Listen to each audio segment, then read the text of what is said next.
안녕하세요. 자스민입니다. 지난번 영상에서는 상대의 심리와 상황을 조작하여 그 사람을 쇠뇌시키고 세속화시키는 가스라이팅에 대해 다뤘는데요. 오늘은 이 가스라이팅을 잘 사용하는 소시오패스 그리고 사이코패스에 대해 이야기를 해볼까 합니다. 소시오패스 그리고 사이코패스. 경찰이 서울 노원구의 한 아파트에서 세 모녀를 살해한 혐의를 받고 있는 김태현에 대해서 사이코패스 검사를 진행하고 있습니다. 여중생을 살해해 시신을 유기한 혐의를 받는 어금니 아빠 이영학은 사이코패스 성향이 있는 것으로 조사됐습니다.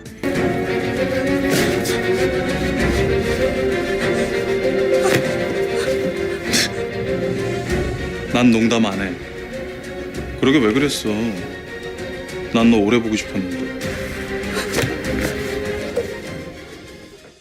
뉴스에서 나오는 여러 범죄 사건들, 그리고 영화나 드라마 소재로 자주 등장하여 이제는 더 이상 생소한 단어가 아닌, 그래서 주변에서도 야, 우리 팀장 완전 소시오패스잖아. 걔 완전 사이코패스잖아. 라는 말을 흔히 들을 수 있는데요. 여러분들은 이 소시오패스와 사이코패스라는 용어에 대해 잘 알고 사용하고 계신가요? 사실 비슷한 것 같으면서도 다른 이 둘은 의학적으로 규정된 정신질환의 진단명은 아닙니다. 현재 이 둘의 정확한 정식 진단명은 반사회성 인격장애, 둘 다 같은 정신질환으로 진단을 받게 되고 그 안에서 사이코패스적, 소시오패스적의 특징을 갖고 있는 것으로 보시면 되겠습니다.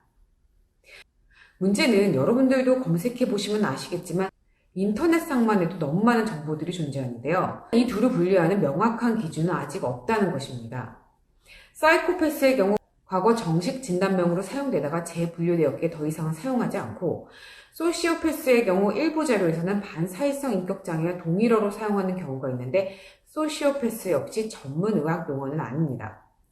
그냥 이 둘을 다 반사회성 인격장애로 보는데 둘 다 같은 명으로 진단을 받기 때문에 이 둘에게서는 나타나는 공통점들이 분명 있지만 또 이 둘에게는 차이가 있습니다.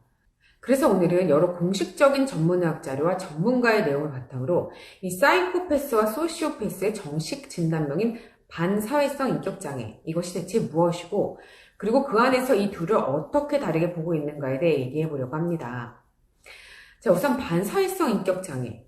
크게 타인의 권리와 감정, 도덕적 측면, 사회적 규범을 무시하고 자신의 이익이나 즐거움을 위하여 타인을 이용하거나 조정하거나 무시한 정신질환을 뜻하는데요. 정서적 애착과 유대감을 형성하는 것이 힘들어 일반적인 우리는 누군가를 배려하고 공감하고 그래서 좋아하고 사랑하고 아끼는 관계를 형성하고 유지한다면 이러한 일반적인 대인관계가 아닌 단지 자신의 이득을 위한 그러한 관계만이 존재하는 건데요. 그렇기에 이들은 타인에게 해를 끼치는 것에 대한 죄책감을 잘 느끼지 못하는 특징을 갖고 있습니다. 미국 인구의 3% 정도가 이 정신질환을 갖고 있는 것으로 조사됐는데요. 여자보다 남자에게서 6배나 높게 나타납니다. 수감자의 비율만 봐도 남자 수감자의 경우 47%가 반사회성 인격장애를 갖고 있지만 여자는 21%로 남자 대비 절반도 안 되는 퍼센트인데요. 정확히 밝혀진 원인은 없지만 호르몬의 영향으로 보는 시각도 있어 이 유전적인 요소도 이 정신질환의 원인 중 하나로 보고 있습니다. 자, 그럼 어떤 사람들에게서 이 반사회성 인격장애 진단이 내려지는가? 제 영상에서 계속 등장하는 DSM-5, 정신장애 진단의 매뉴얼에서 명시하고 있는 진단 기준을 보면 첫 번째, 법적 사회적 규범을 따르지 않고, 두 번째, 가명을 사용하거나 거짓말을 하거나 사기성이 있고, 충동적이거나 계획을 세우지 않고, 쉽게 흥분하여 타인과 싸우거나 공격하는 일들이 반복되고, 자신이나 타인의 안전을 완전히 무시하고, 시종일관 무책임하고, 그리고 타인에게 상처 주거나 피해 입히는 것, 훔치거나 학대하는 것에 대해 양심의 가책을 느끼지 않거나 합리화시킨다 라고 이렇게 7가지의 증상을 명시해놨는데요. 이러한 7가지의 특징들이 3가지 이상 있는 사람들에게 반사회성 인격장애 진단이 내려지게 됩니다. 그렇기에 사회적 규범에 공감하지 못하고 자신의 이득에 따라 타인에게 해를 끼치며 죄책감까지 느끼지 못하는 사이코패스와 소시오패스, 둘 다 이 반사회성 인격장애로 진단을 받게 되는데요. 이러한 공통점을 갖고 있는 이 둘에게는 몇 가지 차이점들이 있습니다. 물론 이 차이점을 설명하기에 앞서 모든 소시오패스, 사이코패스가 딱 이렇다, 이런 행동을 보인다 라는 얘기는 아닙니다. 소시오패스지만 사이코패스적인 성향을 보일 수도 있고, 사이코패스지만 소시오패스적인 성향을, 아니면 두 성향을 다 보일 수도 있는데요. 하지만 되게 소시오패스는, 그리고 사이코패스는 이러한 성향, 특징, 증상들을 나타내고, 그래서 둘을 구별하자면 이러한 차이점이 있을 수 있다라고 생각하시면 좋을 것 같습니다. 자, 이 사이코패스와 소시오패스의 차이점. 첫 번째, 잘못된 행동에 대한 인지력인데요. 소시오패스의 경우 본인이 무슨 행동을 하고 있는지, 그리고 그 행동이 나쁜 행동인지를 인지하고 도덕적, 비도덕적 구별이 가능할 수 있지만, 자신의 이득이 가장 우선시되기에 자신이 저지른 행위에 대하여 양심의 가책을 혹은 죄책감을 느끼지 않거나 느껴도 아주 미약하게 느끼게 됩니다. 이에 반해 사이코패스의 경우 잘못된 행동이라는 개념 자체가 본인의 잘못된 행동에 대하여 인지조차 하지 못하기 때문에 아예 양심의 가책이나 죄책감 따위는 없습니다. 두 번째, 감정의 애착. 앞서 말했다시피 사이코패스, 소시오패스 양쪽 다 타인과의 감정의 애착을 형성하는 게 힘들지만, 소시오패스의 경우 자신과 비슷한 사람 혹은 특정인과 약하지만 어느 정도의 애착을 갖는 경우가 있습니다. 하지만 사회, 규칙, 도덕, 법적 이러한 이슈가 그닥 중요하지 않기 때문에 의미 있는 관계를 형성하기가 힘들고 대인관계에 있어 문제가 있을 수밖에 없죠. 하지만 이에 반해 사이코패스의 경우 진실된 감정애착이나 교류는 아예 할 수가 없고 대신 인위적으로 타인을 조작하여 가볍고 피상적인, 보여지기 그럴듯한 관계를 형성합니다. 그래서 이들의 성향을 보면 되게 소시오패스의 경우 감정을 조절하지 못하는 다혈질적인 성향을 가졌다면 사이코패스의 경우 차분하고 냉담한 성향을 많이 띄우게 되는데요. 소시오패스의 경우 자꾸 욱하고 감정 조절이 안 되니 되게 한 직업을 꾸준히 갖지 못하고 원만한 대인관계, 가정생활을 유지하지 못하는 데 반해 사이코패스의 경우 감정이 동요되지 않고 속이는 데 능숙하기에 직장과 가정생활을 잘 유지하고 심지어 타인이 봤을 때 charming, 말 그대로 매력적이고 똑똑하게 보일 수 있는데요. 사실상 범죄를 저질러서 사회에 드러나지 않는 이상 사이코패스의 경우 사회적 위치로 아니면 가정생활에서도 성공한 사람이 꽤나 많습니다. 그래서 이 둘이 범행을 저지르는 상황을 보면 욱하고 감정 조절을 못하는 소시오패스는 충동적 범행을 저지른다면 사이코패스는 하나하나 철저하게 만일의 사태까지 대비해가며 치밀하게 범행을 계획합니다. 사이코패스 성향의 점수가 높은 죄수자의 90%가 20년 안에 다시 범죄를 저지르게 되며 사이코패스 성향의 점수가 낮은 죄수자에게는 이 수치가 40%로 떨어집니다. 그래서 치밀한 계획을 갖고 살인을 저지르는 연쇄살인마들을 우리가 사이코패스라고 말하죠. 그리고 또 하나 중요한 포인트, 반사회성 인격장애가 생기는 원인인데요. 여러 다른 정신질환처럼 ASPD 역시 정확한 원인을 밝혀내진 못했지만 환경적, 유전적인 요인이 영향을 미치는 것으로 보고 있습니다. 뇌에 이상이 있거나 호르몬에 문제가 있거나 부모나 가족 중에 동일 질환이 있거나 어렸을 때 정신적, 육체적 학대를 가하는 가정에서 자랐거나 큰 트라우마를 겪었거나 이러한 요인들이 반사회성 인격장애 그리고 소시오패스, 사이코패스 발달에 중요한 역할을 하는 것으로 보고 있는데요. 소시오패스의 경우 좀 더 환경적인 원인으로 본다면 사이코패스의 경우 생물학적 요인이 큰 영향을 미치는 것으로 보고 있습니다. 그 이유는 사이코패스와 정상적인 사람의 뇌에 차이가 있다는 과학적 연구 결과들이 계속 나오기 때문인데요. 그 중에서도 특히 주목해야 될 것은 이 감정을 조절하는 뇌의 편도체와 전두엽이 보통 사람들과 사이코패스에게서 확연하게 다른 것을 볼 수 있었는데요.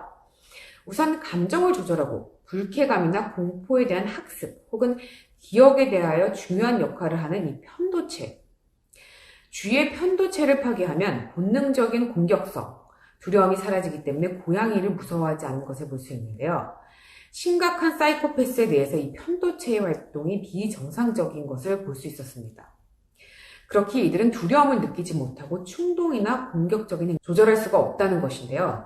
이 사이코패스들에게 잔인하거나 보기 불편한 사진들을 보여줬을 때 일반인에 비해 편도체 활동이 현저히 떨어지는 것 역시 볼 수 있었습니다. 이 편도체의 활동이 떨어지면 내 자신이 느끼는 두려움뿐만 아니라 상대가 느낄 두려움에 대한 인지도 떨어지게 되는데요. 그렇게 살인을 저지를 수 있겠죠. 그리고 인간의 동물과 구분해지는 핵심 기능을 발휘하는 뇌의 부분, 전두엽은 주의, 통제, 행동에 대한 선택이나 억제 등 인간이기에 할 수 있는 굉장히 많은 기능을 수행하는데 이 사이코패스의 전두엽이 일반인과 다르다는 것 역시 밝혀졌는데요.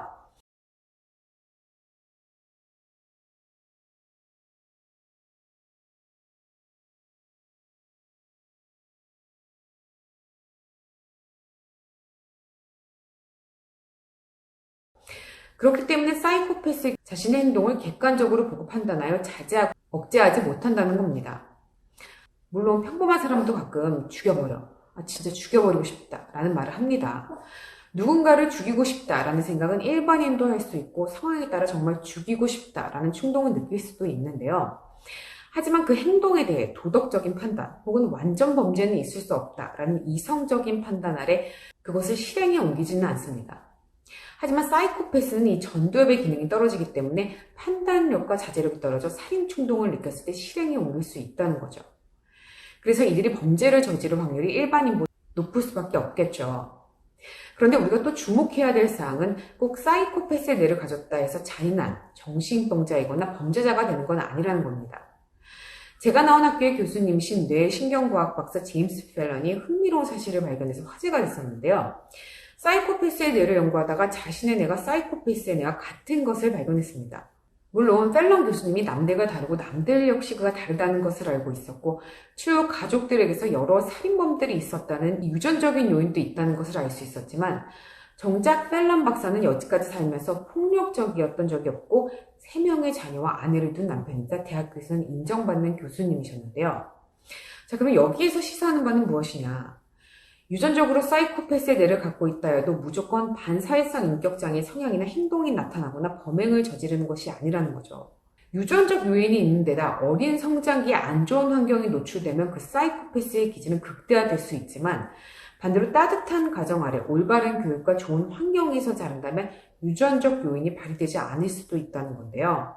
그렇기에 어떠한 시각에서는 사실 이 사이코패스의 특징이 좋은 쪽으로 작용된다면 본인 감정에 휘둘리지 않고 이성적인 판단에 따른 최고의 지도자가 될 수 있다고 주장을 하고 있습니다. 그래서 범죄에 연루돼서 사회에 드러나지 않는다면 가정 내에서 밖에서 성공적으로 보여지는 삶을 사는 사이코패스들이 많을 수 있는 것 아닐까 싶습니다. 여러분들, 앞서 말했다시피 미국의 수치상으로는 인구의 3% 정도가 이 반사회성 인격장애를 갖고 있습니다. 그리고 이를 진단함에 있어 상황과 문화에 따라 사이코패스, 소시오패스라는 이름을 붙이는데요. 반사회성 인격장애, 사이코패스, 소시오패스 성향을 가진 모든 사람이 다 범죄자고 폭력적인 인물은 아닙니다. 하지만 정도에 따라 또 상황에 따라 굉장히 폭력적이고 잔인하거나 그리고 위험한 행동, 범죄를 저지를 수 있기 때문에 그리고 완치라는 것이 사실상 힘든 정신질환 중 하나이기에 어린아이에게 혹은 주변 사람에게서 이러한 증상들이 만약에 나타난다면 항상 이들의 행동이나 증상 그리고 여러 상황들에 대해 예의주시하는 것이 필요할 듯 합니다.